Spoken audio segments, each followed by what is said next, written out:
Without going too far back in my personal history, in college, I went to an engineering school, but I also minored in philosophy, which is a rather strange mix, engineering and philosophy. So it tells you something about myself.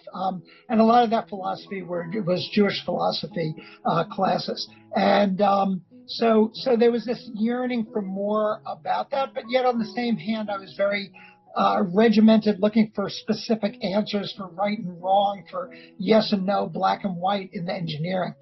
Turned out I abandoned engineering and went into medical school and became a pediatrician. I just happened to coincidentally bump into an article in the Jerusalem Report, which was an interview with Alan Marina.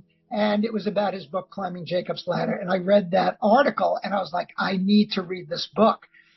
So I ran out, got the book, and I just immersed myself, and it was somewhat transformative. It took me probably another 5 years to realize, wait a second, I'm studying Mussar, I'm not practicing Mussar.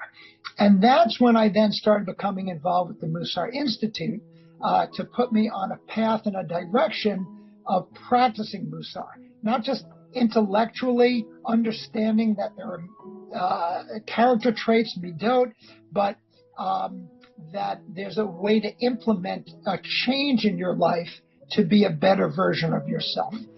So, again, the best way to know if practice is working, it's difficult to judge yourself. That's one of the very difficult things in Mussar as well as life in general, is being an honest judge of yourself. So you need the advice and judgment of others. And when you start seeing your children and your wife noticing change and spontaneously telling you, hey, Dad, wow, that's not how you would have reacted a few years ago to X, Y, or Z.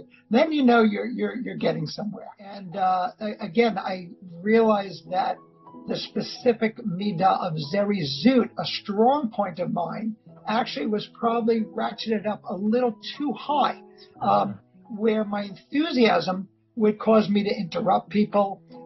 This lesson came really to a head only a few months ago when my daughter, thank God she is okay and will be okay, was diagnosed with a brain tumor.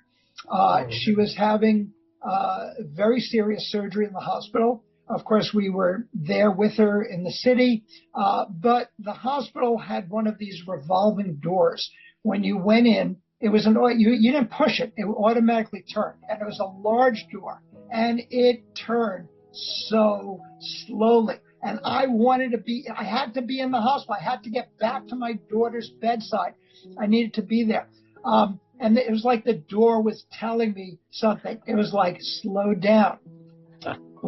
Visualization. I now visualize that door. I visualize that door and I say to myself, slow down. There's no rush. You're going to get through to the other side. It will happen. And again, because what I realized, to use that example again, a doctor or a nurse would come in the room. My daughter would ask a question. The nurse would be starting to answer. I would interrupt with the next question. I was just ahead of myself. So an important midah, zerizut, often for most people, it's necessary to get themselves going. For me, I need to peel it back a little bit.